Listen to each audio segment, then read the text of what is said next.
I'm about to tell you about a stage of my life that still affects my family, which my classmates from elementary school at that time still talk about, although I lost contact with all of them. Even recently at a meeting, someone I didn't know asked me if I was that child to whom everything had happened. My family insists that much of what I'm going to tell you did not happen, that it is my imagination, a resource of my brain to deal with the trauma. Even so, I'm sure that many of those characters who lived around here will know the legend, and even the characters that I'm about to name, I remember everything perfectly, as if it had happened yesterday. Just weeks before the end of my childhood, just weeks before I was born, I'm sure that many of you have lived around here, will know the legends, and even the characters I'm about to name. I remember everything perfectly as if it was yesterday, just weeks before I finished my catechism and made my first communion. Orlando, my brother, just 3 years older than me, had not made his first communion. For some reason, he always refused and never wanted to tell my mother why, therefore making it even become a kind of obsession for her. The first times I went to catechism, she was so excited that she herself took me and was there helping in the church and taking care of my sister Ines, who was 3 years old at the time. Until I finished, however, after a few times, Ines started to cry as soon as we approached the church. She said she was afraid of the ladies in the black, referring to the nuns who lived in the convent next to the church, and so my mother reluctantly let me go alone. Accompanied by a boy, Pedro, who lived a block away from the church. Pedro, who lived a block away from my house and who was always accompanied by his father. However, only one time after that he accompanied us, and then we started the walk to the church in each catechism, only Pedro and me. It was something strange in those days. Maybe there were not so many people in the neighborhood as today, but even so, I remember those walks we did in what seemed to be a deserted neighborhood, when only the strangest inhabitants dared to go out. On one occasion, we left the church late, well, not so late. Instead of going down on the main street, we took one of the alternate streets. It was much lonelier, the way was shorter, and we passed by the elementary school a few blocks from the church, and a sound coming from inside caught our attention. To hear something at that hour in a deserted school, my first reaction was to run. But I turned around a few meters ahead and noticed that Pedro was not running next to me. I slowed down. Pedro was leaning out, climbing on the fence, looking inside the school at the people who were watching us. I slowly returned and asked him what he was looking at between murmurs. He answered me the same way. "Shut up, he'll see us." Then I knew what he meant. Inside the classroom, 3 meters from the school fence and barely illuminated by the light of the street lamps, the figure, the silhouette of a nun looking out, motionless, macabre. I started running again, this time much stronger, as fast as the extra kilos I had and at that time allowed me to run. Now, I felt Pedro's footsteps running to my right, when a block later, without slowing down, I asked him what the hell would someone be doing inside the school at that hour. Turning around to my surprise, or rather to my fright, it wasn't Pedro running next to me. Next to me was a little boy, a little girl, a little boy, a little boy, another little boy. I wanted to run faster and turn around to the next street, even though that would take me away from the way home, but the little boy, undeterred, ran at the same speed as me, laughing at me. I got back to the main street and finally lost him then. Totally exhausted, I stopped to rest and then hiding, running from lamp to lamp to take advantage of the darkness of the streets. At that time, I could approach again to my street almost unnoticed. A block from my house, I saw my mother walking in a hurry with Ines. Evidently, she was worried because it was late and I didn't arrive. And when she saw me, I noticed that her eyes lit up with pleasure, but then changed to angry eyes that began to scold me for the concern that I had caused her. "Now go up to the church and look for your brother," she told me. My blood froze. The last thing I wanted to do was go up to the church again, but I tried to explain to him what had happened to me. She scolded me without believing me. Crying, I started my journey again, going back up the hill to look for Orlando, who had gone up to look for me. A few blocks ahead, a scream put me on alert, and suddenly, out of the darkness, 2 figures were running towards me at full speed. I wanted to run towards my house, but out of fear, thinking my legs became absolutely clumsy, and I stumbled, Figures were getting closer. I could even hear their breathing. One ran over me and the other grabbed my arms and lifted me up. It was my brother Orlando, and without saying anything, I knew that something was chasing them. I realized that the figure that ran in front of us was Pedro, and he turned around when he reached the street of my house. He ran into it even without us. He was very scared, I know, and I knew that he was not going to reach my house. When we entered the house, I was horrified. Pedro's face was full of blood, and my mom attended him immediately. She ordered us to call his father. Pedro wouldn't stop crying, and the more they cleaned the blood from his face, the more terrified I became. His father was not there. He didn't answer, but a few minutes later, one of the neighbors arrived and took him to the emergency hospital. My mother kept asking us what had happened, but I had no idea, and Orlando swore he didn't know what had happened to him either. Orlando then approached me to tell me that he was going to tell me what he had seen, but he had to swear not to tell my mother. He told me what had happened. My mother was very worried about me, so she sent him to look for me. He came upstairs and told me what I'd seen. So she sent him to look for me. He ran up the hill, and he was almost to the school when he heard a sound passing over him like flying. He looked up, but there was nothing. So he continued. However, just a few steps ahead, the voice of a child called him from behind his back. "Hey, this way." When he turned around, he saw a child pointing at him. He saw a boy who was pointing at him, and when he saw the child looking at him, he saw the child looking at him, and he saw the boy pointing back towards the street. From the description, it was the same boy that had run beside me. When I was walking away from the school, he was one of the gypsy kids. "Sure, you've seen him," Wright told me. What he saw when he ran towards the street was a lump right in the middle of it. A black lump moving over something or someone. Even though the image was macabre and impressive, he took a stone and threw it, thinking that it was me who was there, being attacked in some way. It was a very strange figure, but human without a doubt, and that didn't make him feel less fear. He hit the thing with the huge stone. It screeched and ran to the other end of the street, jumping up and down.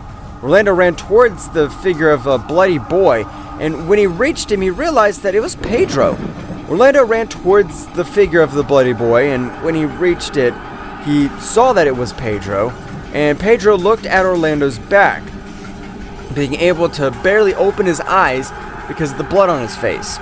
Orlando turned around and saw a group of 4 nuns approaching him in a row in a completely bizarre way, with their hands spliced in front of them as if they were praying, and as if they were taking very short steps under their robes, but they were approaching at an impressive speed as if running towards him. He started to run too, and after a few blocks, he found me walking backwards in fear until I slipped. That's when he picked me up and we managed to get home just behind Pedro.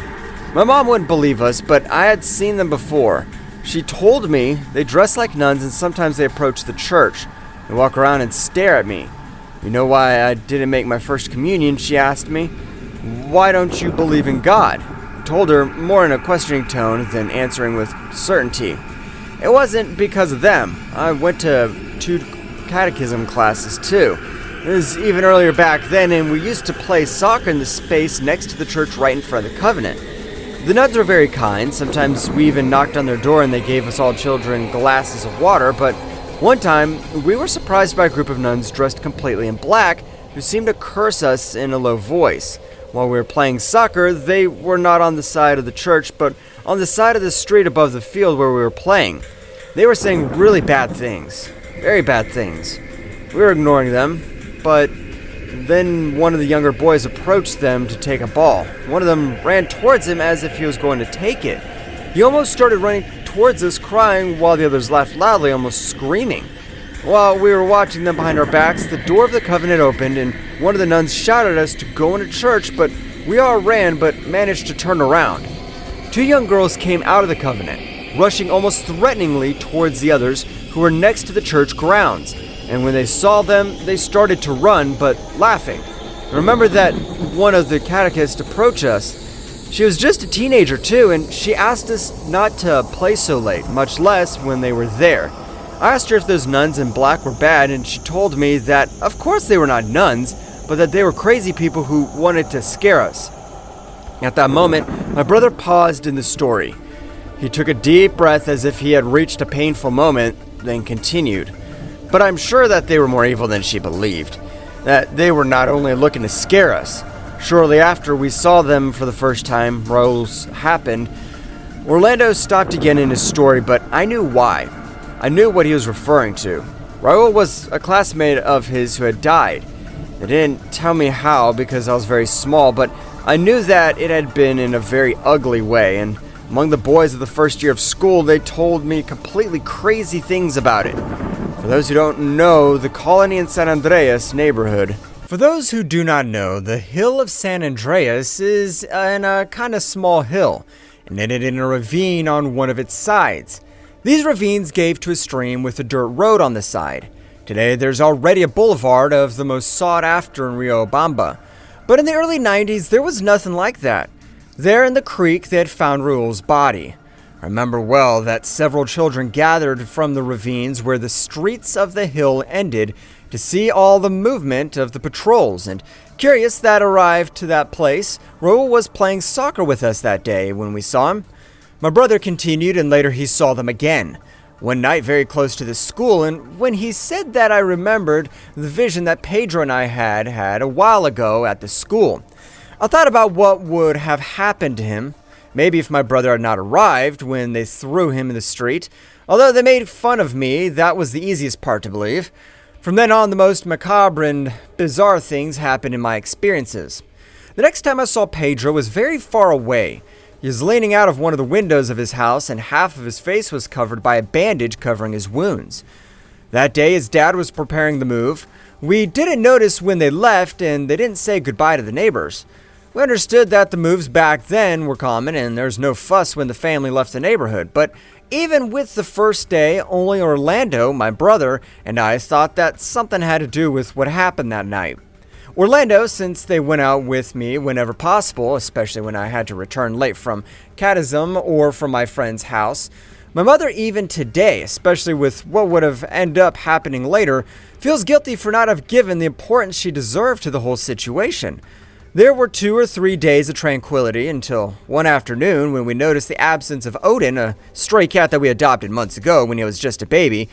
Used to disappear in the mornings, but every afternoon when we all arrived home, he also did. Without fail, he came to us with a little bird, a mouse, or some dead insect as a gift. That day, however, it was after 8 o'clock and he didn't appear. My mother and Orlando went out to look for bread for breakfast and in search of Odin in the neighboring streets. I was alone with Ines, who was sleeping in the next room. In the distance in the street, I heard a cat screeching. It was horrible. Tremendous. It started as those noises of cats in heat, but as soon as it became something more terrifying, without a doubt it was a screech of pain. I ran out thinking that maybe Odin had run into a dog, but when I got to the street, those shrieks stopped completely in an instant. For a moment, as if a voice was telling me that I was about to run towards the darkness of the street, I took a few steps, and when I felt as if I'd came to my senses, behind me the door of the open gate, also the door of my house, opened wide. I ran back, feeling that taking care of Ines was the most important thing at that moment. As soon as I closed the door, the shrieks started again. I'm sure I was not the only one to hear them. I could not have been the only one. The sound got closer, and soon after I heard it almost in front of my house. It went completely silent again, and then I heard something on the ceiling. A thump as if it was dropped in a heavy bag, and it bounced in the center. It was obvious that they had thrown something onto the house, that they had thrown something dead onto the house. The sound of a grill alerted me, and the sound of the living room door. My mother and my brother's voices reassured me. They were joking, happy. So I understood that they hadn't heard the cat screeching or anything. And what happened next was a mistake, I know, but I didn't say anything at that moment. It was too difficult to have moments of tranquility, jokes or laughter that I preferred to wait. I prefer to be quiet and wait, and this is perhaps a feeling that only those who have only lived in a family with as many problems as mine would recognize. While we were having dinner, I heard a movement in the ceiling. Noticed for the others, but not for me. I couldn't think about what had happened just a while ago. The scene went on, and suddenly, something seemed to shake strongly up there, and this time, everybody noticed it.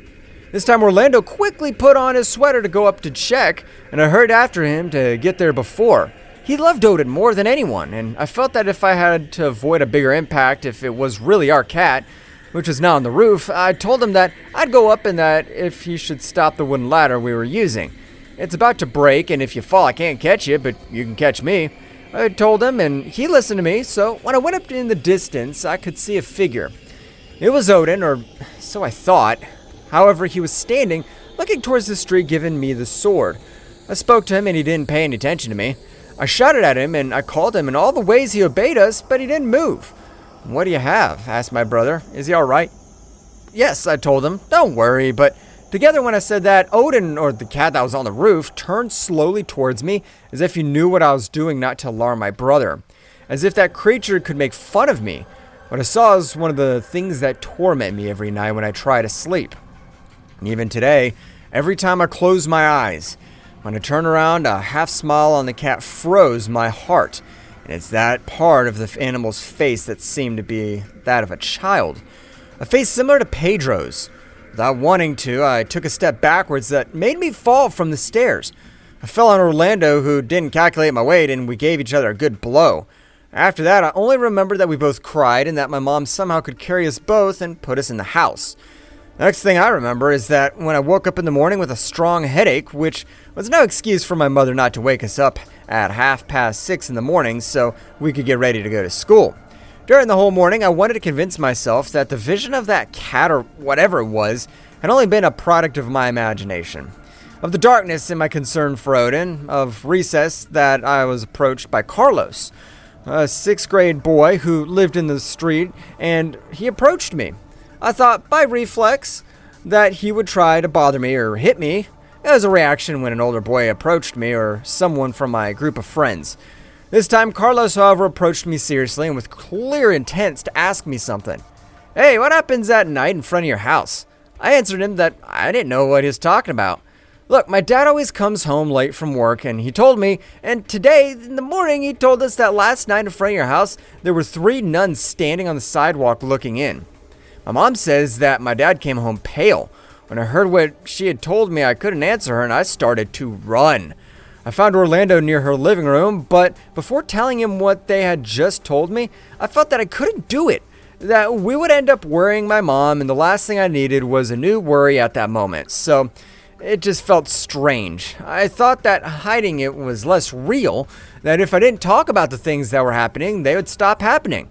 I wanted to forget about it, and I asked my mom for permission to stay at Keenan's house, one of my friends from the salon who had a collection of Zodiac and night toys that made us put up with him a little bit since he was very conceited. Time flew by at his house with Gabriel, my best friend, and me playing in Keenan's room until his mom came upstairs to invite us to dinner. In a tone that made me clear that she was inviting us to go home, we said goodbye, and Gabriel ran out insisting that they were going to kill him before being late. I suddenly had a shock of reality. I was only a few blocks from my house, but the streets were darker than usual. And again, it seemed that everyone had agreed to enter and close their doors and curtains at 8 o'clock that night. I started to walk slowly as if it would make me braver, but a silhouette crossed the street running, making me hurry my pace. It was a cat crossing the street, maybe a simple cat, but the vision of the previous night made more and more present. The only thing that I was thankful for was that the full moon illuminated a little of the way home. Suddenly I felt a tightness in my chest, and I couldn't get out of my head. I began to turn to all sides without stopping, walking in a hurry, until over a fence and in the night I could see a figure of that cat again. With almost human fractions and a body very similar to our cat, Odin. I looked as if I had not noticed it. I kept walking. The cat seemed to run at the same pace as me. Finished the fence where it was going and then jumped from roof to roof without moving away from me. Although by then, I was already running as hard as my body allowed me, sore from the fall the previous day. Suddenly, I stopped listening to those little jumps of the cat from roof to follow me. I felt calm for a moment. When I saw that he wasn't there anymore, I turned around to walk home, and at the corner right on the sidewalk where I had to pass towards my house, half of a black silhouette seemed to look at me, waiting for me to pass by. As soon as I saw it, it disappeared from sight again. I didn't need much imagination to realize that this silhouette was someone, a person dressed or disguised as a nun. At the moment, I was only 150 meters away from my house. However, I felt that I was never going to see my mother or my brothers and sisters again, and I started to cry. Knowing that I could not go back to Keenan's house, but I could not go near my house without having to go through where the figures was waiting for me. I wish with all my heart that none of that was really happening, and open my eyes in a moment and wake up at home next to my mother and see her preparing dinner. When I had that image in my head, a giggle behind me made me stop crying. It was the gypsy boy who was laughing at me, but somehow it didn't feel like a mockery. Before I could say anything to him, he took me by the hand and started running towards the street of my house. I didn't know how, but I ran with him. I was both scared to death, and when I turned to my street, the three figures dressed as nuns were waiting for us.